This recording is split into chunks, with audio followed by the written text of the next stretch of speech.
Hello, everyone. My name is Scott Barvick, and I work for Ductus. And I'm excited to be back here speaking again at Cisco's Automation Developer Days. Today, my idea and what I'll be talking about is that if you can model everything in your network, you can automate anything in your network, and that will help you get more value out of your NSO. And it all starts with the idea that many things in the network may not have a NED. We know that NSO uses NEDs to talk to the devices, but some things in the network may not have NEDs, or you don't want to wait for one to be developed or develop it yourself. So the idea here today is that if you can start with a data model, if you can model that thing, you can generate the core infrastructure that is necessary to automate using NSO. All right, so let's start with modeling everything. And the good news is that there has been great progress for modeling things in your network with Yangs. And I did a pretty unscientific study with greps and searches and cats and things like that of the RFCs, the directory full of RFCs. And what I found was that, and then I sorted by dates and such. And what I can show here is that there has been a lot of activity developing Yangs for the things that have been standardized by the ITF. And it's just fun to see that starting from a slow start as the standards were developed, netconf and Yang, there was steady upward progress starting in about 2014, and it probably will keep going for a long time to come. Anything that gets developed by the ITF will probably have a Yang associated with it, so that if you need to go automate with it, you'll know where to look. Plus, if you go looking in the public Git repositories, you'll see that there are a large number of Yangs out there that model everything from these network functions to pieces of devices or pieces of device management or network interfaces or other types of things. So by the Metro Ethernet Forum or Etsy or such. So there's a lot out there, and that's the first thing to take away is that if you think about modeling something, there may be a Yang for it out there. So then what else should be modeled? I thought I'd have a little fun and do this in a Family Feud style. So if you think about what else in your network might get modeled and then automated, of course, that's the real goal. First thing is Linux services. Survey says. So we're going to talk about each one of these in turn. So we're not going to go into detail yet. The next thing to think about, services with YAML definitions. And why YAML? I'll explain all that. But there's then a whole class of services that are already configured with YAML, and then you can model them. And then third, applications with REST APIs. REST APIs are everywhere, and we certainly want to make sure that they can participate in your NSO automation. And then finally, I'll just throw out there anything else with an API. I'm not going to talk specifically about anything else with an API, but hopefully with some of the tools and ideas that I give you today, you'll be able to go and apply those to that thing with an API in your network that you want to automate. So, all right, so let's get on with digging in things to model. So Linux services. I started with the easy ones. You think about your network and pieces of functionality in your network like servers and anything else that's Linux. You probably have NTP and DNS and SSHD running on them. Those we can pretty easily understand because they're configured with text files, and you go do a few commands and you do a service start on those, and they look at the config file and they run them. And the good news is that these are actually in that category of things that are modeled with the open config Yangs. So I didn't say there was any work involved in this, but I just wanted to make sure that you know that in fact these basic services do have models, and they will fit into the ideas that we talk about today. Moving on, though, there are some things in the Linux land that are modeled are more complicated, such as the routing and networking functions that you may be using to provide proxies or basic routing or things like that using these open source packages. And the configuration of these is more complex, and they have different options that may be covered by some of those network function Yangs that I talked about. And So again, they may be modeled by OpenConfig or IETF Yangs, but they are in that category of things that we want to talk about when we talk about getting more out of your network automation. All right, moving on to YAML-based services.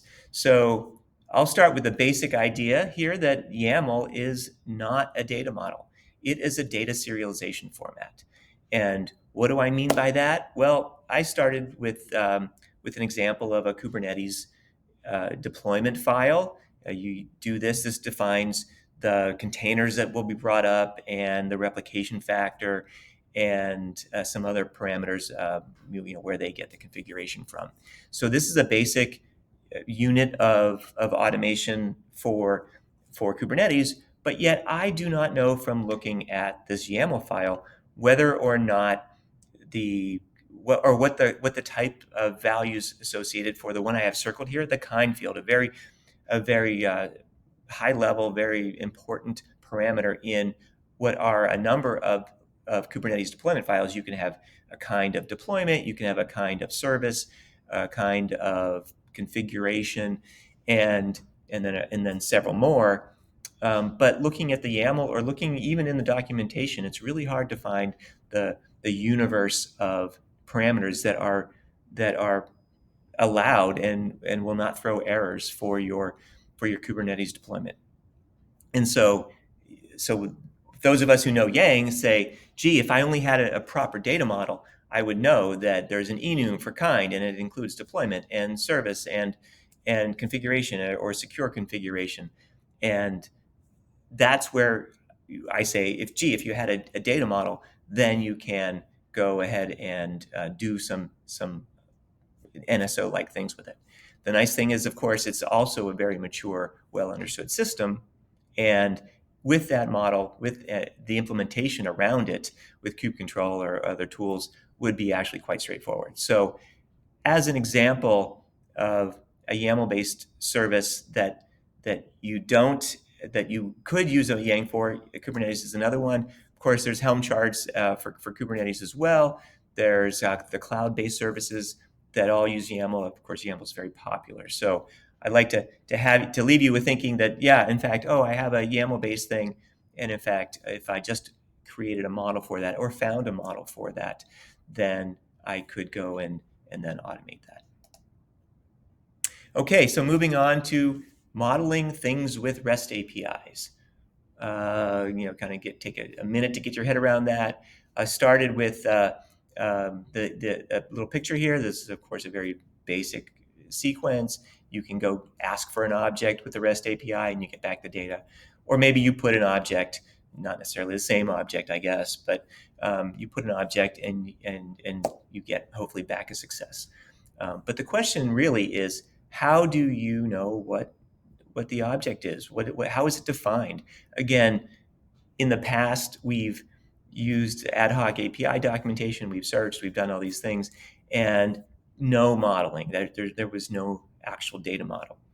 But the good news is with Swagger and now onto OpenAPI, it is modeling, and I'll be the first to say that the Swagger and OpenAPI definitions, even though they are YAML, are growing and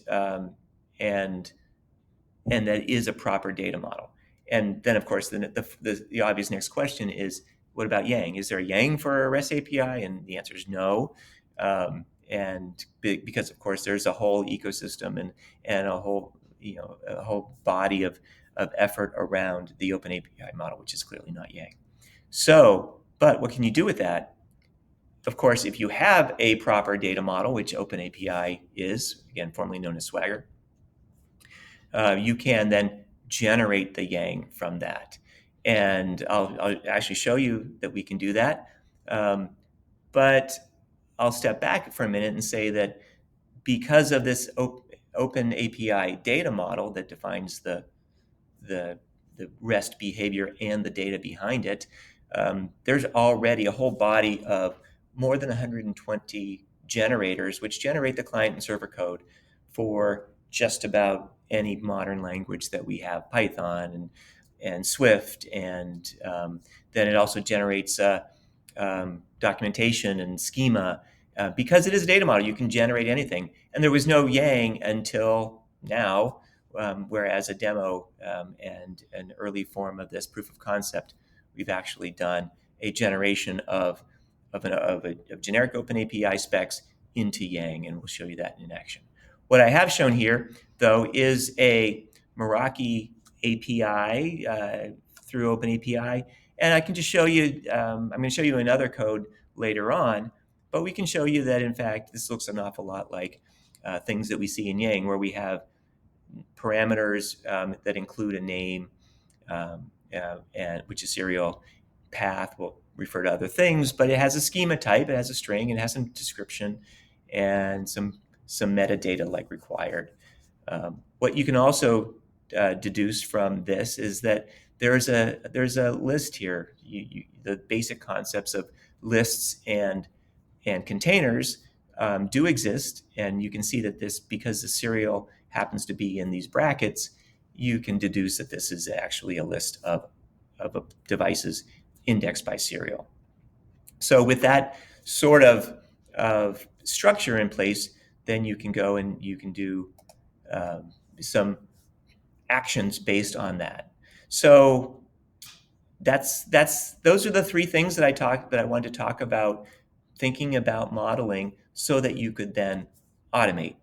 And as you know, so as a summary, I'd like to leave you with the fact that if you can think of a function out there and you want to automate it with NSO, start with a model. Maybe there is one, maybe there's not. But for us in the NSO community, modeling with Yang is not that difficult. Quick and dirty ones are simple, and you can generate a whole lot of stuff. If you want to do it in the style of, say, open config, that takes more work, but it can yield benefits in terms of easier understanding by others. And to that point, if you know where to look, many models do exist if you want to go out and see if there's one certainly for those Linux and network functions, but interfaces and other things, they're being developed all the time. So if you know where to look, you might just find what you're looking for. Okay, so that ends the first bit, where we're all now feeling pretty comfortable that if we can see something that we want to automate and it doesn't have a model, let's go build one. What do we do next? How do we automate something?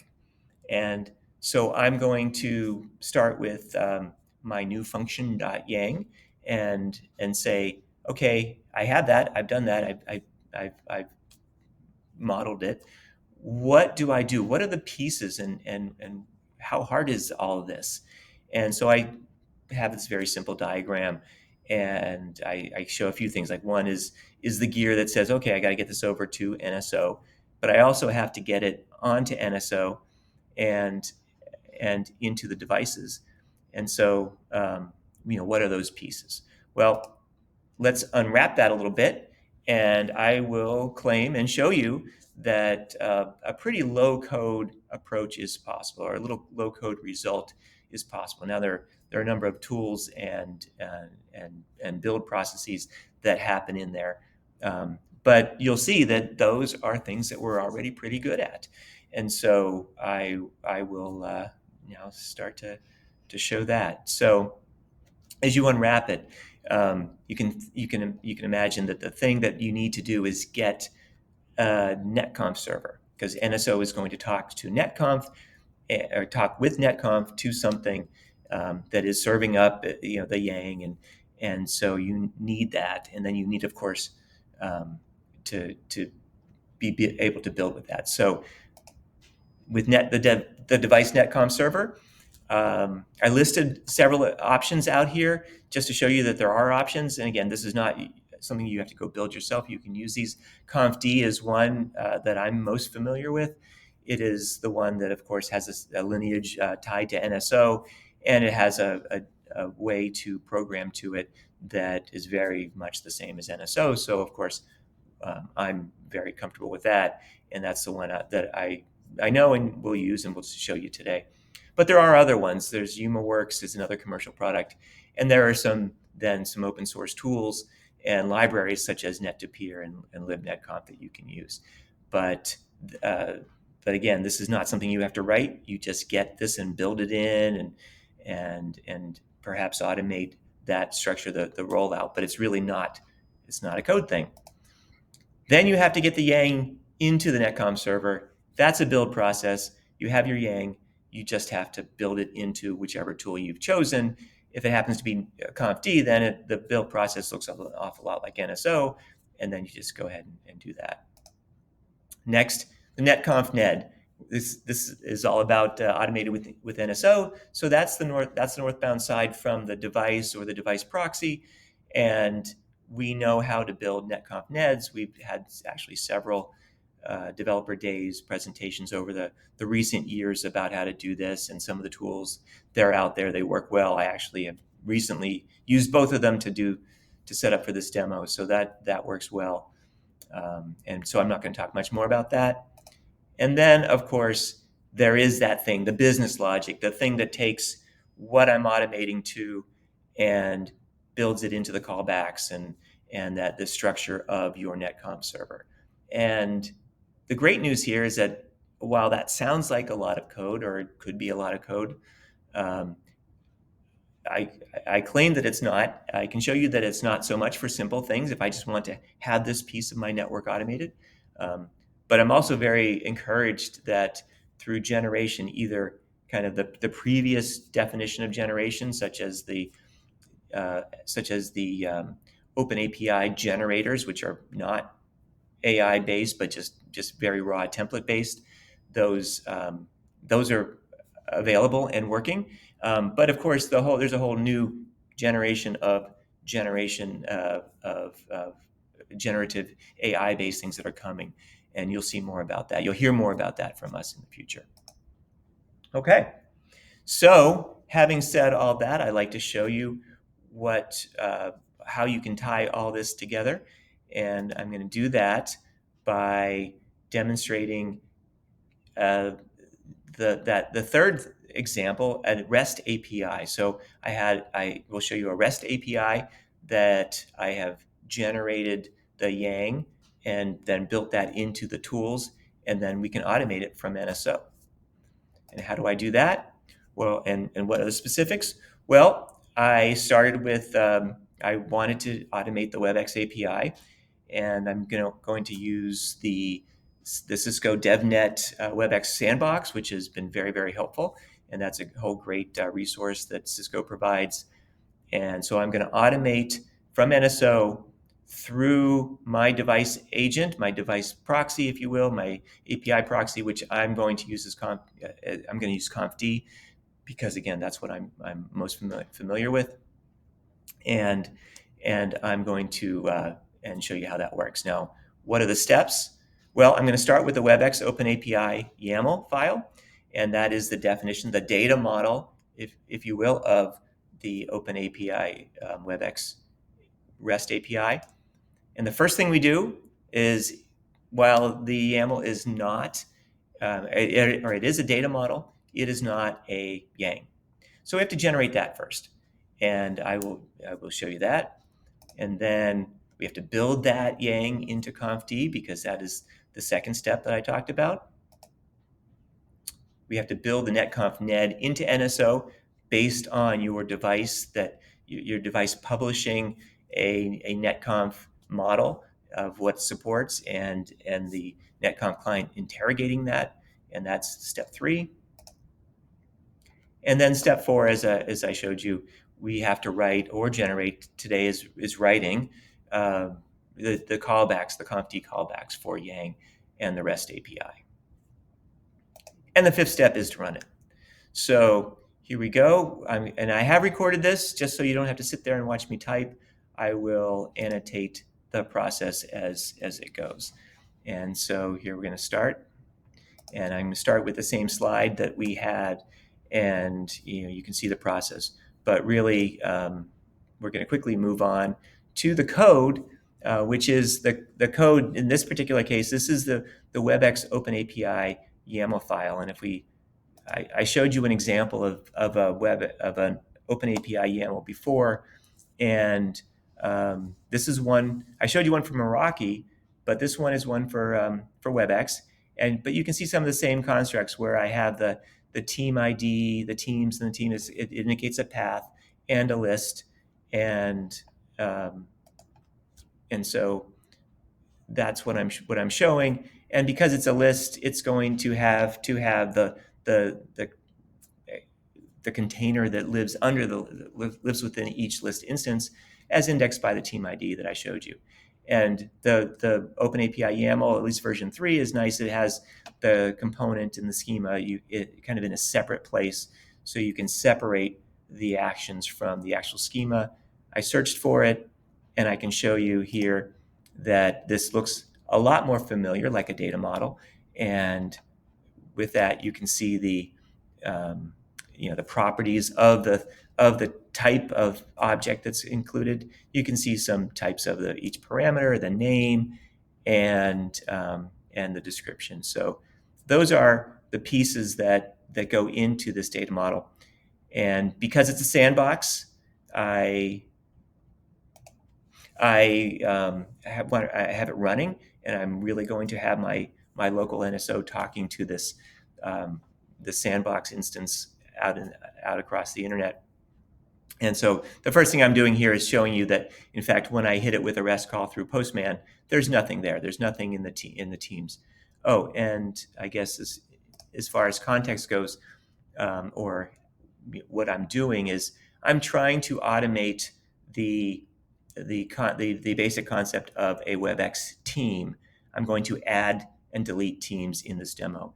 Imagine the scenario could be I'm adding a service in NSO, and it say is building up a set of BGP peers.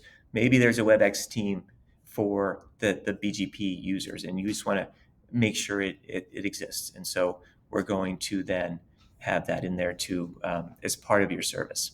It's a little simple, a little perhaps not so realistic, but yet showing all the pieces is, of course, what a demo is all about. So I have no teams there right now, and so I'm back to the code. And what I'm going to show you is that the other interesting thing here is that the templating, the generators for the OpenAPI YAML, which is, of course, what we need to do for generating OpenAPI YAML to a Yang. That structure, it's not Jinja, which is what we're all probably more familiar with, but it's a templating language called Mustache, and it was originally a web templating engine that they picked, and so it works. We use it, and so these are the Mustache files that will generate the various Yang constructs that you can see. You can see containers and enums and those kind of things. So now I'm going to jump over to my terminal and to show you this is real code. It's really here, and the WebEx Open API YAML is there. And just to show you, there are no Yangs yet because I'm about to generate them. And so I will generate them using, I'm reverse searching for, because of course I've run this many times. And there's the Open API generator CLI, generate a Yang from this OpenAPI.yaml. And I see some Yang, looks like a Yang here. It's going to pop up. I'm going to come over here to the code in my VS Code and just show you that it's not as pretty in terms of spacing, but it is in fact a proper Yang, because it will build with the NSO and CompD compiler, the Yanger. And so you can see the strings and the mandatory parameters because they were required. So now I'm over to all my terminal sessions, because what would be a demo be without terminal sessions? The first one here on the top left is my NSO. And what I'm doing is showing you that we have the NSO running, and it will add a terminal session. And here is my ConfD terminal. And again, ConfD is essentially a NetSim. NetSim is built on ConfD, so I'm using that. But what I have is showing you is that it's not running yet. And I tried to connect, it's not connected. I've already configured NSO for this.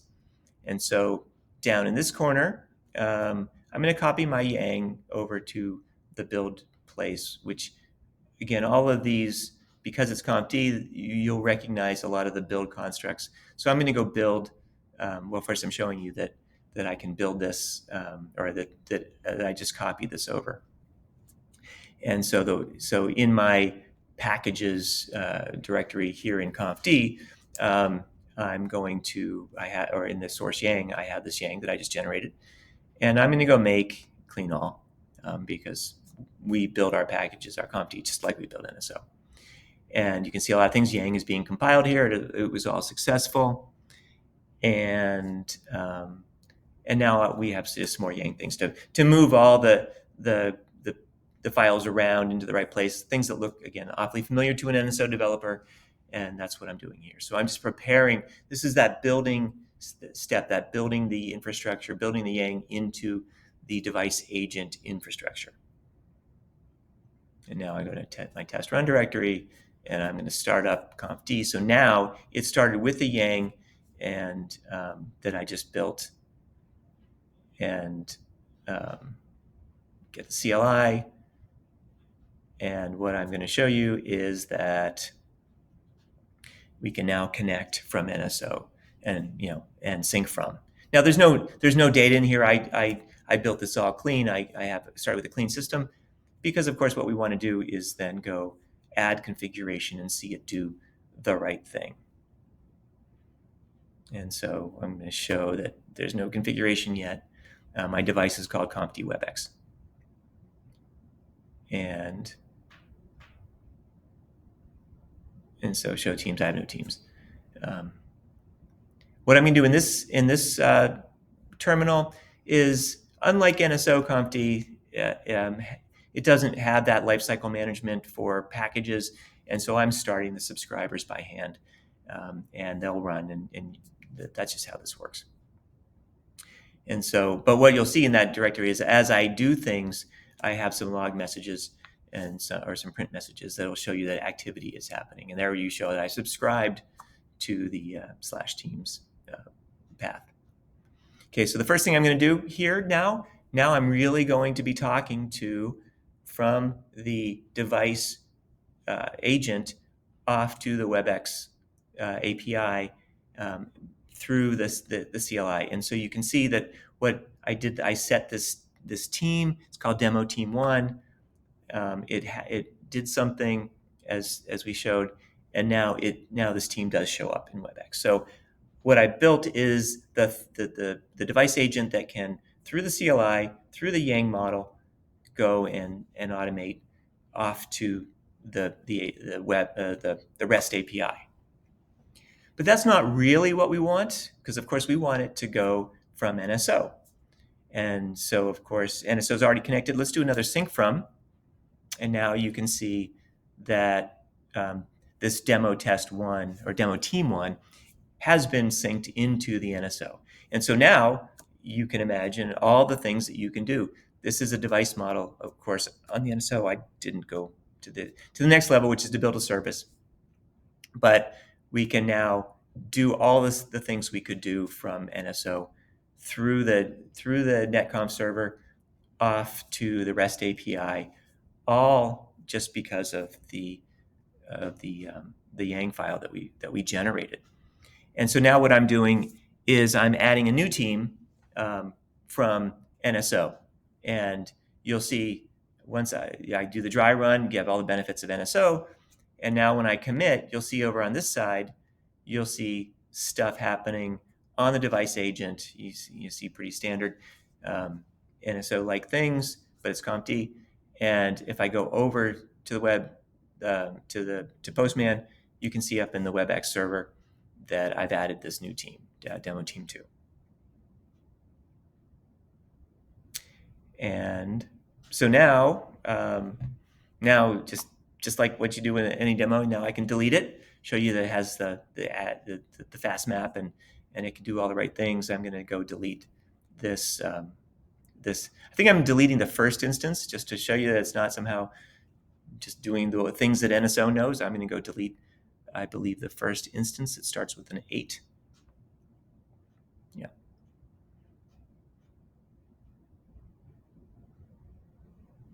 And I'm going to commit dry run. You can see it disappearing or telling me it's going to delete it. And now I'll commit that. Things will happen on the right side here.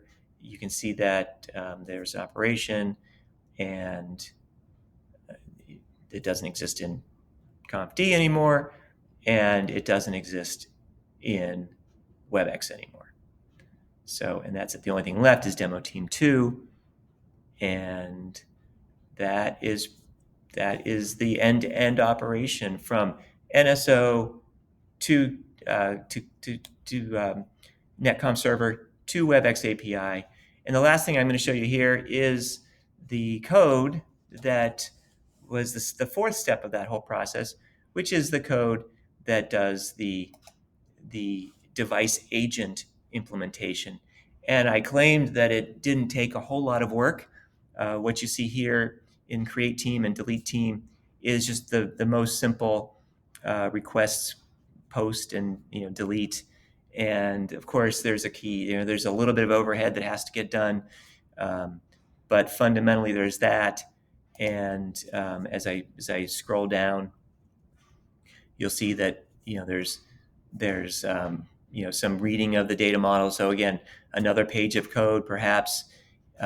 This is all generic key path processing and tag processing, which is this looks an awful lot like NSO, and then a little bit of custom code for the ID because that's the key, and that is really about it, and some overhead subscriber stuff. So really, this is the only code.